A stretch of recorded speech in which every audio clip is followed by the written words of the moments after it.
translation. Material activities are caused by the Mahat Tattvas being agitated.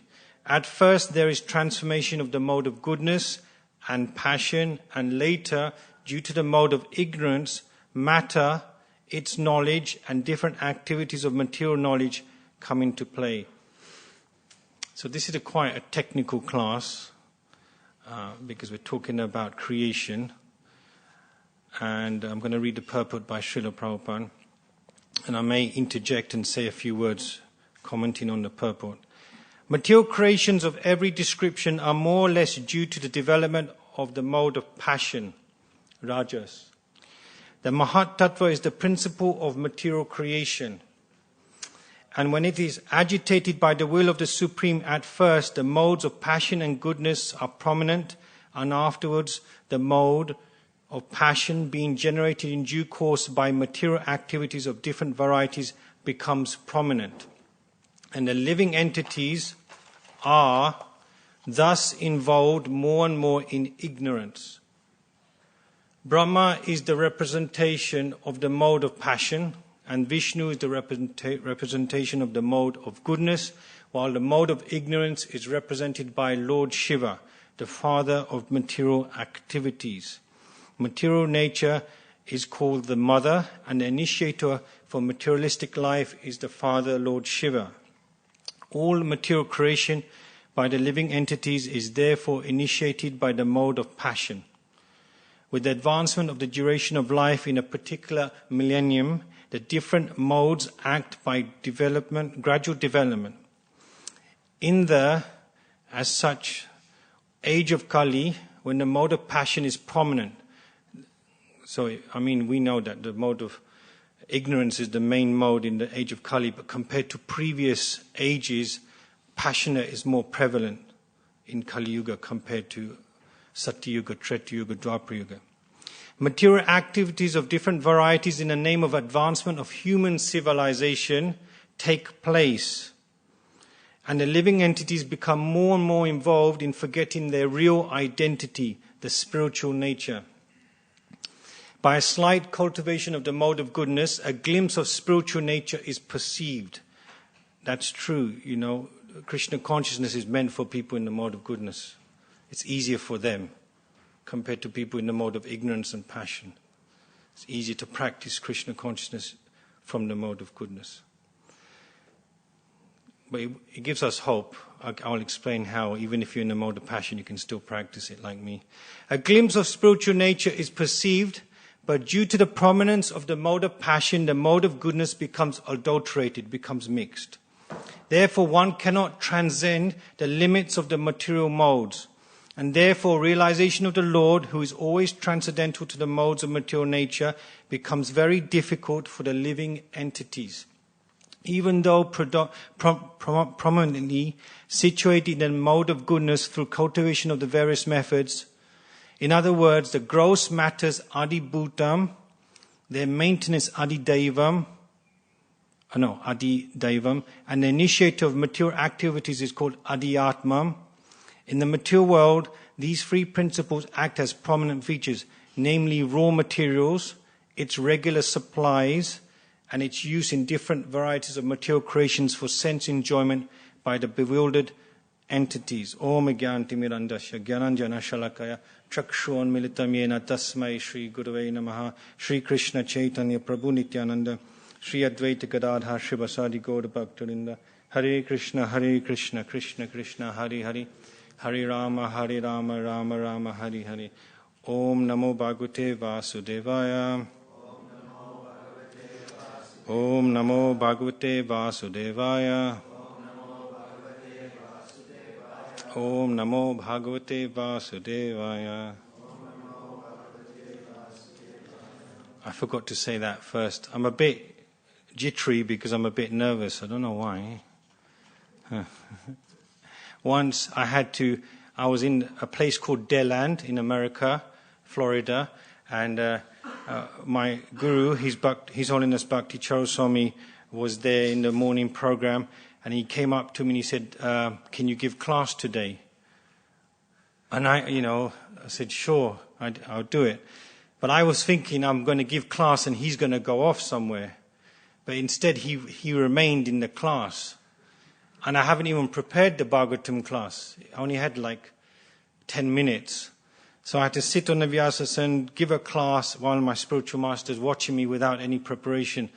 So if I could do that, then I should be able to do this with preparation. But it was very nerve-wracking when you speak in front of your spiritual master. And then I wanted to stop early, and he said, no, continue more. And kept me going for 45 minutes. So, and then he did it again. He told me when I went to Ujjain, he said, I want you to give the class. So I had to give a class at a Vyas Puja event in front of thousands of devotees. But this time he was in his room, but he made me do that there, then he made me do it in Radhadesh. So he just kept on making me give classes. So that's his mercy. Yeah. So this is a very technical topic, very technical. And technical topics can be very tough on the mind, especially if you went to Mangalati today, So you may be a bit sleepy, and then I'm going to speak about technical topics. So I'm just going to briefly go over what's been said. It's basically a chapter where Narada Muni is asking Brahma, you're amazing, you've done all this, I can see your opulence, who is the supreme source? You are the supreme source. He's thinking that Brahma is the supreme. And then Brahma is educating him, no, the supreme is somebody else. The supreme is somebody else. And that's the beauty of Srimad Bhagavatam compared to any other scripture in the whole universe. Not just world, in the whole universe. Because this is very clear, the scientific aspect of creation. Like in other faiths, we say, let there be light, God wanted to create and then it happened. Yeah, that's true. That's called Ichcha. His desire to create, then it manifests. But how it's manifesting, that's what the Srimad Bhagavatam is clearly explaining.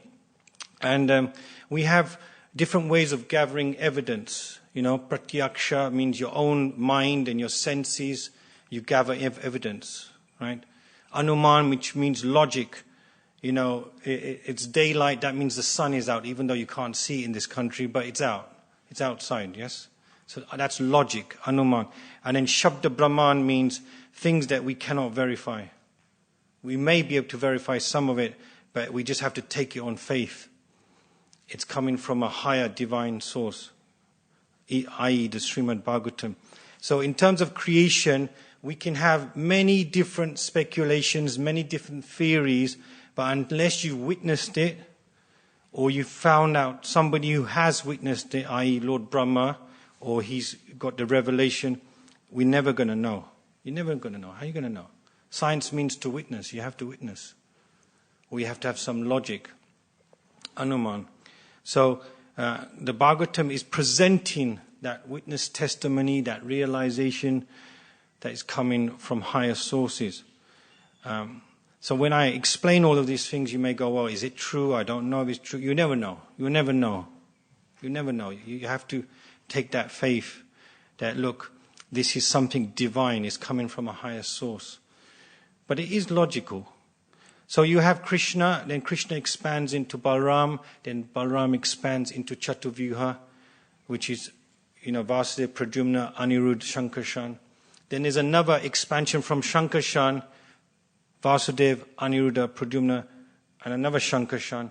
And from that Shankarshan we get Mahavishnu. I told you it's technical. Right? That's where we get the first major Vishnu, Mahavishnu, Karana Dakshayi Vishnu. Right? He's looking at Ramadevi, who's an expansion of Lakshmi Devi. So where am I getting all this information? I was watching a YouTube class yesterday. It was a Krishna conscious class. And so I'm getting this from a devotee who's a disciple of Bhakti Vikasa Maharaj. And so he's looking at Ramadevi. So if you're at home and you're husband and wife, you're at home and a guest comes, so the husband looks at the wife and the wife immediately knows what to do. She's going to get up, make sure there's some food or some water, or just make sure the guest is taken care of. Generally in the Vedic age, I'm not talking about now. But in the Vedic age, that's what happened. Just glance, looks at the wife. So Mahavishnu is looking at Ramadevi, and from that glance, the jivas, the spirit souls which are dormant within him. So when material creation is destroyed, the spirit souls are not destroyed. They live eternally, as we know. And so they go into the body of Mahavishnu.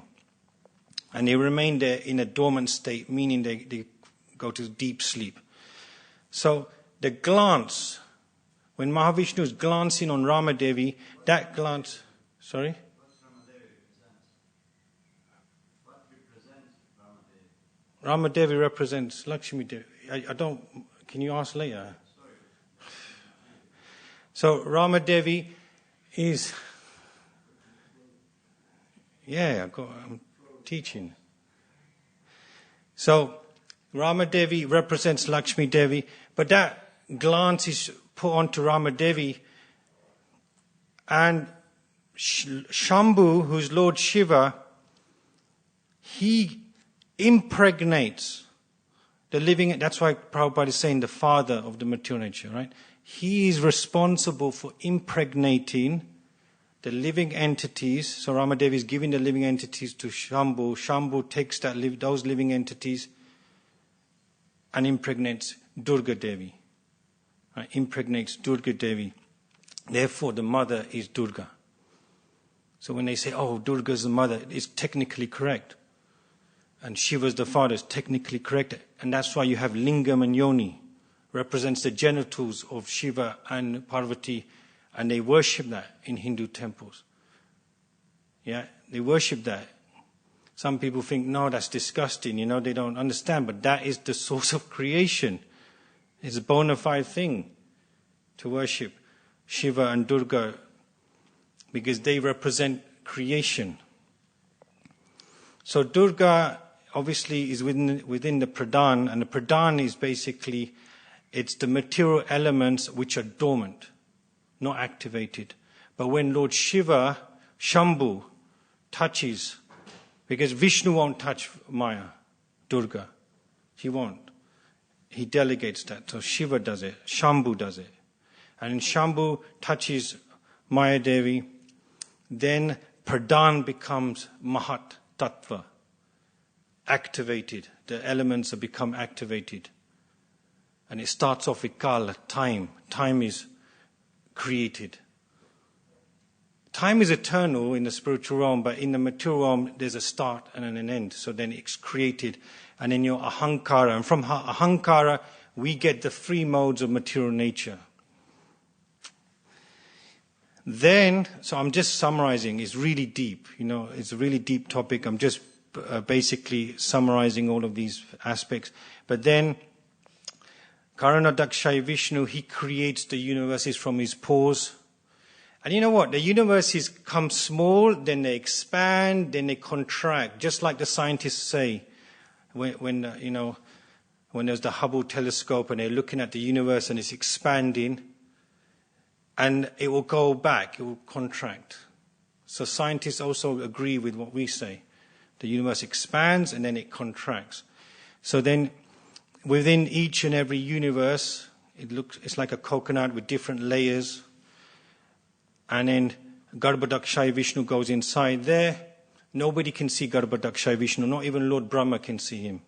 Lord Brahma tried to go down the stem, but he couldn't reach. And then from the navel, we have the lotus stem, and then you have you have Lord Brahma, and then you have Kshirodakshay Vishnu, who's within everybody's heart. So that's enough of the technicalities.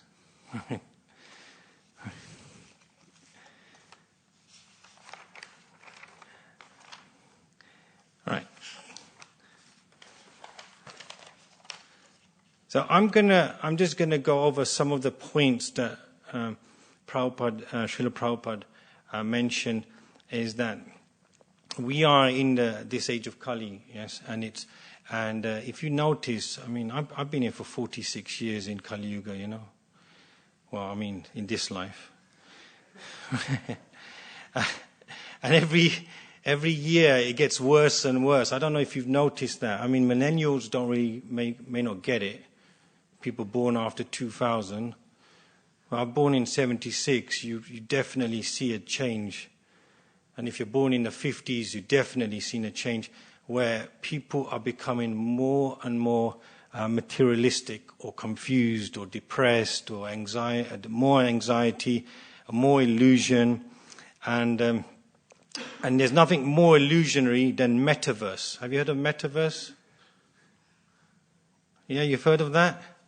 So I'm going to explain about metaverse. I thought that was quite interesting. Right.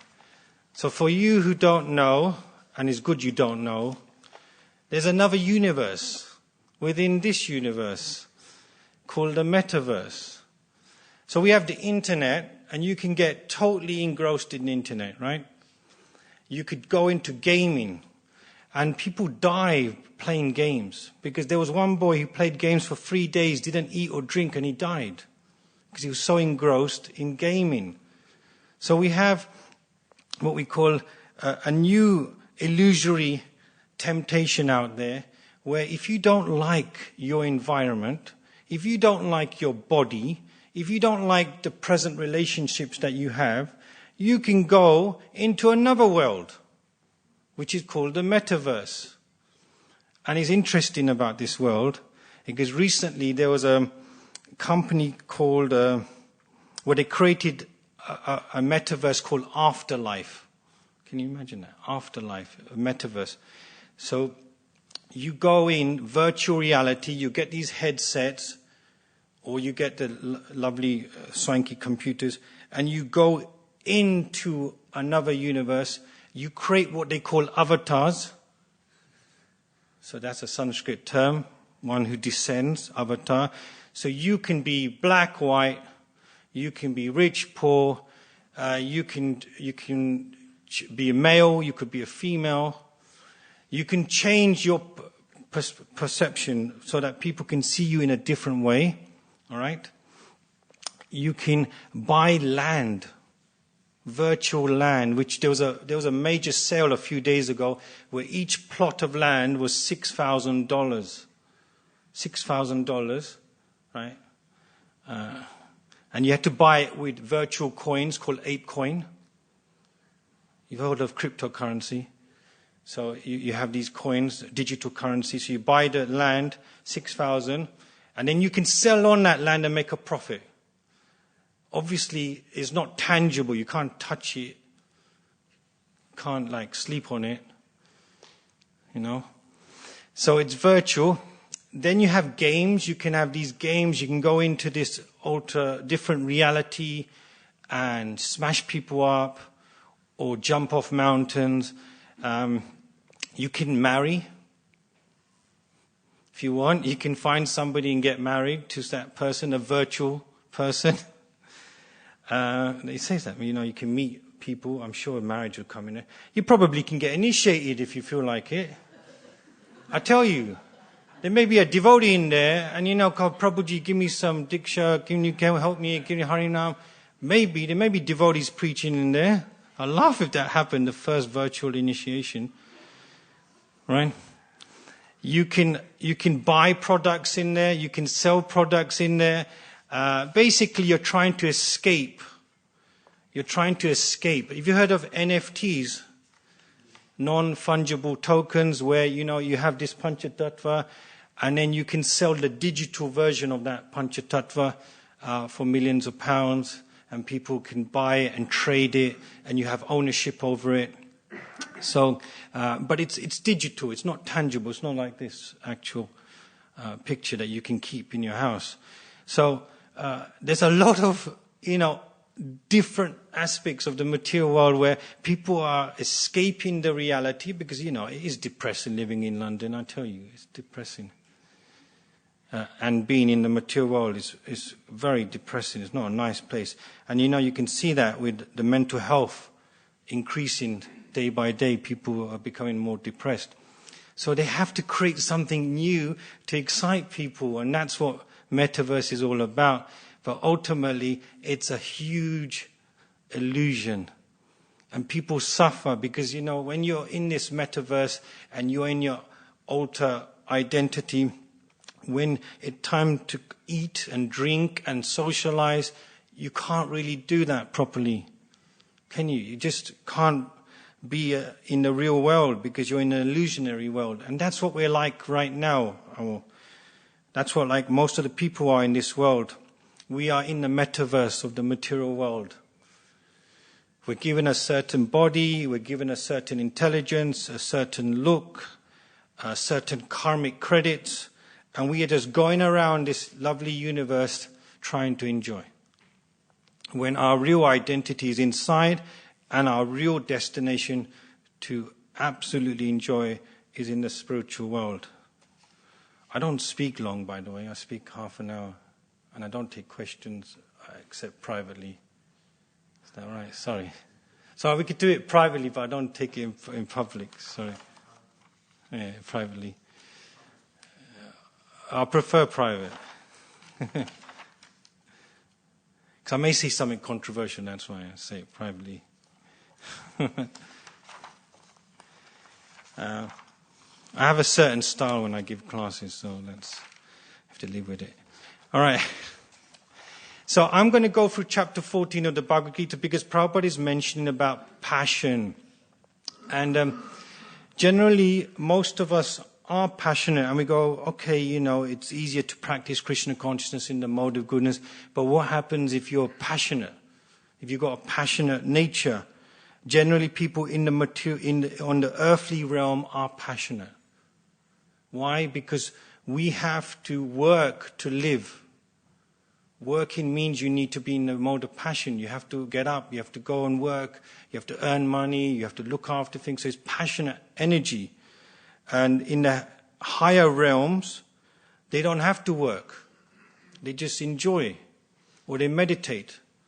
Mahaloka, Tapaloka, and all these places. So generally in the earthly realm is passionate. And that's why if you die in the mode of passion, you will remain in the earthly realms. It says in the Bhagavad Gita. If you die in the mode of goodness, you go in the higher planetary systems. If you die in the mode of ignorance, you go into the animal forms. So I'm just going to read something. The mode of passion is born of unlimited desires and longings, O son of Kunti. And because of this, the embodied living entity is bound to material fruitive actions. So if you have unlimited desires and longings and you want to enjoy, we can, by the mercy of Prabhupada, dovetail that into Krishna consciousness. It can be purified, spiritualized, into Krishna consciousness. For example, if you want to be wealthy, if you want to be famous, if you want to have opulence and power, you can do that if you do it for Krishna. If you do it for Krishna's pleasure, if you do it in the mood of a servant, you can transform those. But you have to be expert. You have to be guided by a bona fide spiritual master. Otherwise, it's not easy. It's not easy because you can be taken off that track. And it's only for a few people who can do that. Like, we have a devotee called Ghanshyam Priya who's Jay Shetty, and he's doing so much in the world. But nobody knows what he does in private. But I've heard that he does a lot of devotional activities in private, serving. And he's guided by His Holiness Radhanath Swami. So that's bona fide. If you're guided by a bona fide guru, that's the check-in system, the guru. Or the sadhus, or the sadhvis. Sadhvi means women, sadhus. They're the check-in system. That if you're doing something right or wrong. Not, my mind is my check-in system. You have to go to the guru, sadhu and sastra in order to determine if your activities are correct. Even if you're in the mode of passion and you have all these longings and desires, you have to go to a spiritual personality who can guide you how to purify those desires. That is the most important thing.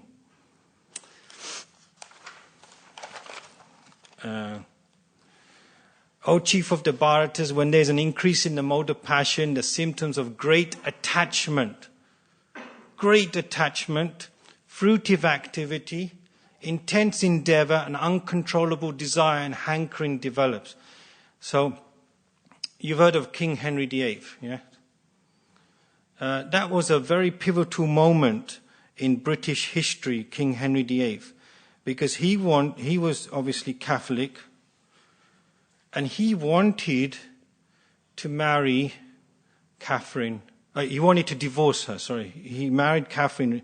Catherine basically was married to Henry VIII's brother, elder brother, and he died, so then she had to marry Henry VIII. In Vedic times, that was allowed. The brother can marry the wife, but now in the Kali Yuga, that's one of the things that is forbidden. So he was forced to marry. Henry VII told his son, look, you better get married to her because it's politically correct. You better get married. So he got married to her, but he didn't really love her. He spent 20 years with her, but she gave him a daughter. But he wanted to divorce her. So he said, I want to divorce. And the Catholic Church said no. Divorce is not allowed in the Catholic Church, especially the monarchy. And he said, okay, if you're not going to do this, I'm going to reject you. So he rejected the Catholic Church. So this is great attachment, fruitive activity, intense endeavor, uncontrollable desire, hankering. He rejected the Catholic Church. He married, I think it was Anne Boleyn. And not only did he reject the Catholic Church, he created his own church called the Anglican Church, the Church of England. And guess who was in charge of that church? He was. He became the head. So this is an example of the mode of passion to an extreme. It changed religion in England. 1066, William the Conqueror came. That was a major turning point. But then this Henry VIII, he rejected the Catholic faith. And then this new faith, Anglican Church, came about, and is basically the Protestant, Protestant came later with Martin Luther, but this was like one of the changes in the Catholic faith, that you had this new church being created. And not only did he do that, right? He plundered all the Catholic churches in England. He went and he stole all the money, took out the nuns and the monks out, and took all the properties. So this is uncontrollable desire. Krishna is talking about that in the Bhagavad Gita, the mode of passion.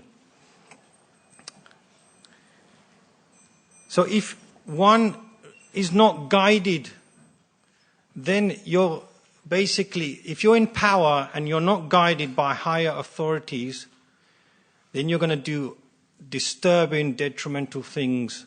And that's what Henry VIII did. Hitler also did the same thing, right?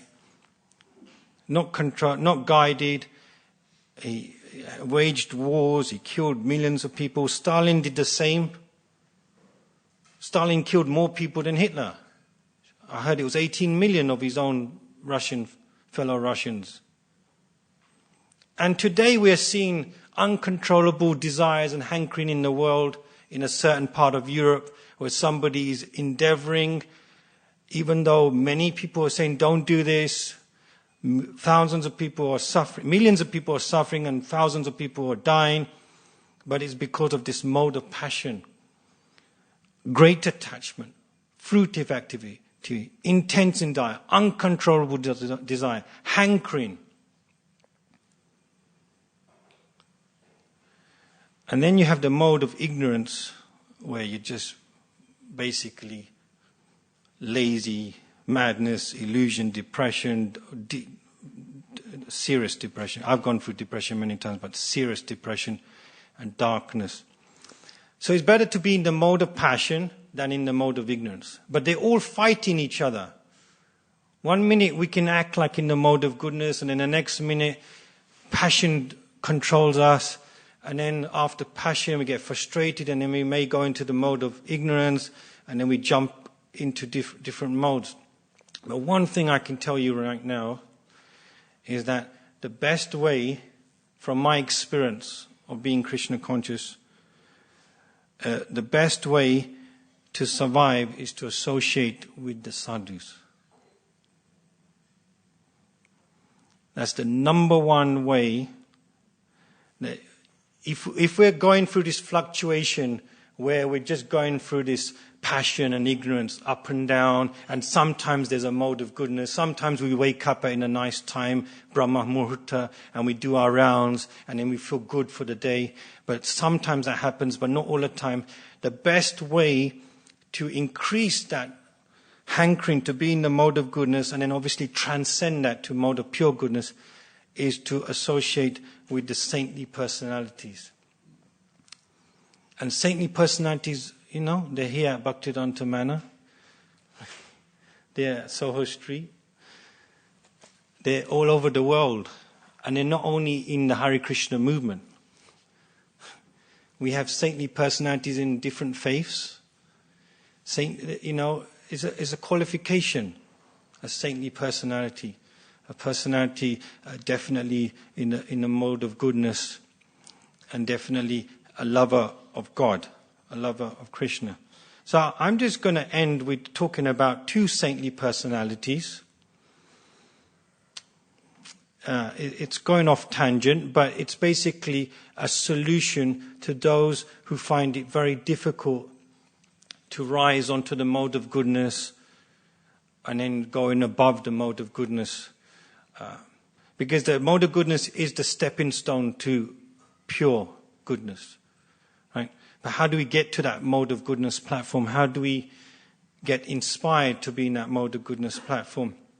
So one of the personalities I physically saw and got to serve a limited time was Her Grace Mother Kulangana, and it was her appearance day, was it? Appearance day 2 days ago, and she was a resident here. She was very old, and the thing is, when you get old, I'm not old yet. I'm 46. That's not old. When you're like 70 plus, that's old, right? It's very difficult to be Krishna conscious when you're old. Very difficult, because the body and the mind is wearing you down. Yeah? Most of you are nice and young, enjoy it. But when you get old, I'm fortunate to get old, I tell you, because it's tough. I'm feeling some of the symptoms at this age, but I know it's going to get worse. It's harder to chant your rounds. Mother Kulangna told me, she said, it takes me 10 minutes to do one round because it's so difficult to focus. She told me that. She said, that's going to happen to you. I freaked out when she said that to me. Like a curse. And it did happen to me. The next day it took me 10 minutes to chant one round. I said, oh, my God. Then I just made sure I chanted quickly. Physically, it's difficult to get up, to move around, to pick things up. But this lady, this Mataji, Mother Kulangna, oh my God, I was once in the kitchen with her, and she was teaching me how to make a milk sweet substance called koya. And then there was this heavy, big pot, and I was thinking, oh, don't lift it, I'll lift it. And I couldn't even lift it. So then she grabs one end and I grab the other, and she's lifting it with one arm. Like 70, maybe 70, late 70s, lifts it with one arm, and I'm like struggling with two arms, right? She's Polish, by the way, they're quite strong. But she just I thought, how did you lift that? And so she went beyond her physical body, to push her body and mind to serve Krishna. She's a Prabhupada disciple. Prabhupada disciples are very rare in this world. They're very rare. Let's say Prabhupada initiated 5,000 disciples. On this planet, maybe is less than 1,000. Less than 1,000. But if you ever have the fortune to meet a Prabhupada disciple, you will know what it means to be Krishna conscious. They were trained by Srila Prabhupada. They joined in the late 60s, early and in the 70s. So they have a different mood. They have a different mood. When you meet a bona fide Prabhupada disciple who's fully Krishna conscious, they're on another level. They're on another level of Krishna consciousness. So Madhu Kalangana was like that. You know, it is not Karma Mishra Bhakti or Jnana Mishra Bhakti. No, this is pure Bhakti. She's on the pure Bhakti platform where her full consciousness is fixed on Radha and Krishna. And so she would walk into that deity kitchen focused in on how to please Krishna, how to cook the sweets. And her whole consciousness was on pleasing Krishna and serving the devotees. Because when you're fully Krishna conscious, the symptom is that it's not just you and Krishna, it's you and the devotees. You're serving the devotees because the devotees are very dear to Krishna. So you see them and that's how you serve them. So she was constantly serving. She had a prayer list. So every day she would walk in front of the deities and she will read out the names of the devotees. I was on that prayer list, I was lucky. And she will read out this prayer list of devotees and pray for them. It's called Vandanam. It's part of our Krishna consciousness. Where did she get it from? Got it from her Christian background because they do a lot of prayers. So she would be praying. So when you see a saintly person, you ask them, please pray for me. Please give me your blessings.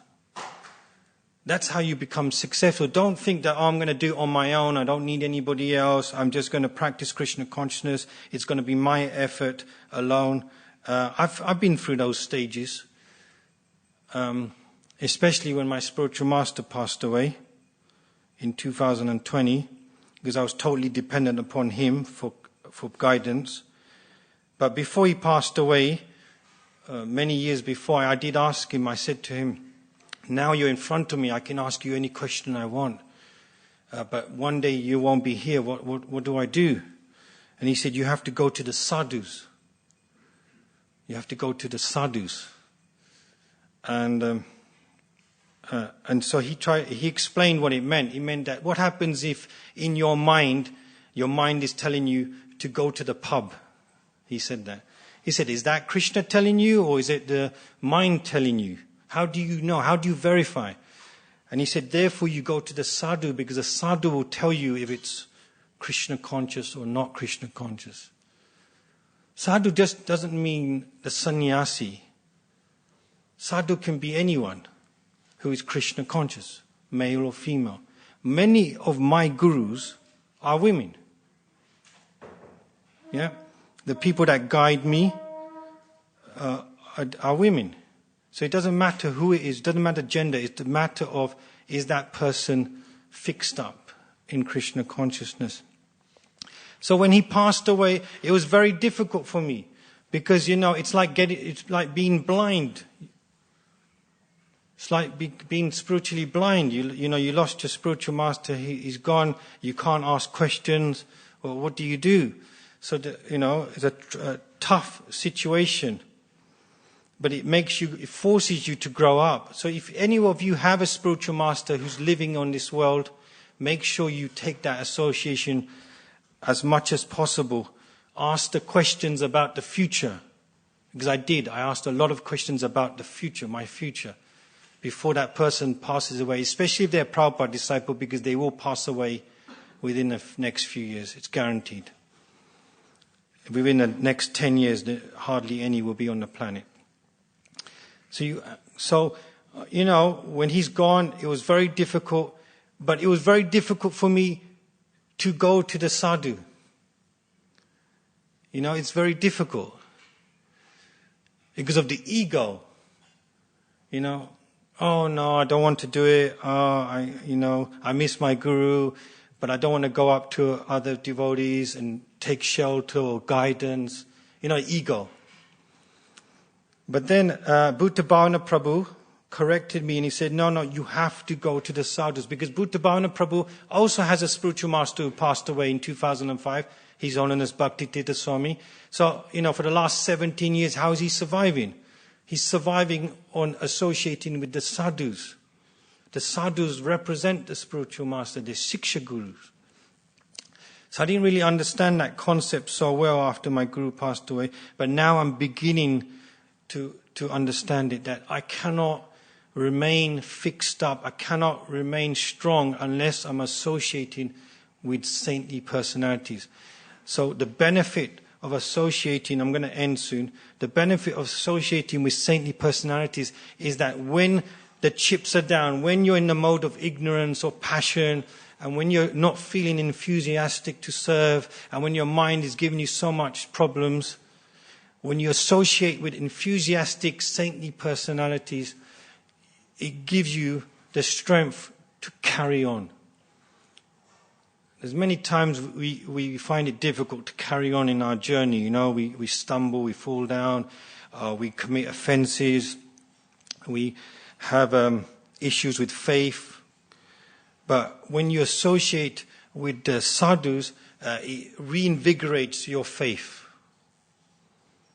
It's like you see an example, oh, that's what it means to be a devotee. So when I saw Mother Kulangana, and I started to associate with her, she had to make these bowl sweets, like gulabs. So she got me to make the bowl. And this is the beauty of associating with a saintly person. I couldn't make the bowl. I couldn't roll it properly. It was odd shape. And she said, there's something wrong with your devotion. And there was something wrong. I wasn't reading or chanting properly. Or I wasn't, being fixed up. But she could see it by the way I was doing my service. So that's what they can do. They can analyze you by the way you're doing your service or the mood you have. Once I was. This is 1999. I was in that room. I joined I only last 6 weeks in the Bhakta course. 6 weeks. I did join. But it was in those days, it was a 6-week course. It wasn't a 1 year or all your life, 6 weeks. And I didn't have you there, so if you was there, I would have been here in Saffron. But anyway, so I did a 6-week Bhakti course. So they made me go in the deity kitchen. I wasn't initiated, but I was in the kitchen doing the transfers. And so I dropped one of the burfi sweets on the floor, and I was like, it's meant to be offered. I dropped it on the floor, and I was like, oh my God, what am I going to do now? And I was crying without tears. And so I pick it up, and Mother Kulangana walks in, and I say, Mother Kulangana, this is what happened. I dropped this. It was an accident. What am I going to do? It's supposed to be offered. Freaking out. She goes, don't worry. I'll sort it out. And she purified it. I don't know how, but she purified it and she allowed it to be offered. Only a pure devotee could do that, isn't it? Like, sort me out, make sure I'm okay, Calm me down and address the issue and then offer it. And Krishna will accept it because she's done all the purification, right? How long do I got? Is it 8:30 we finish? Yeah? All right. I'm going to talk about Tribhuvanat Prabhu because he's one of my Shiksha Gurus.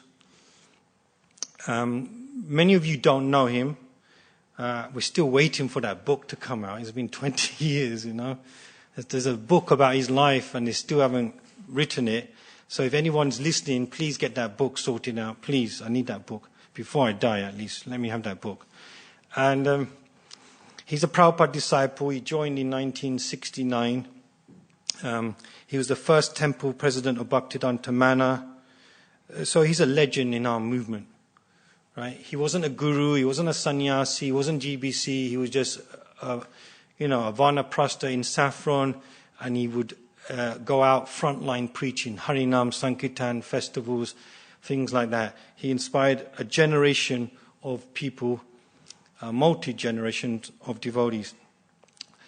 But he used the mode of passion, the energy of the mode of passion.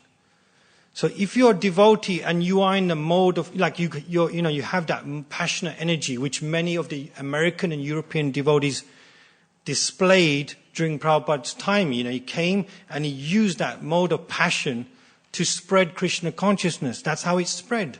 How else is it going to spread? You have to have passionate energy or use that mode of passion. So what did Tribhunath Prabhu do? He did festivals.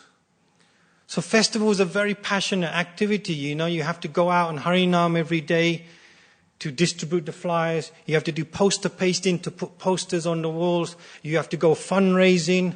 You have to get all the devotees together, the ones who are doing the play, the ones who's going to do the shop, selling the items. He had to manage the whole thing, organize the prasadam. And so that's what I could see. If you have a passionate nature, you can use it in Krishna consciousness. Ignorant nature, you can't really use it. But passionate nature, you can.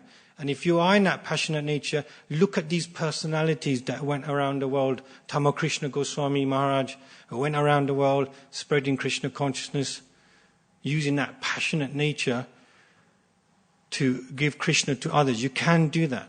You can do that.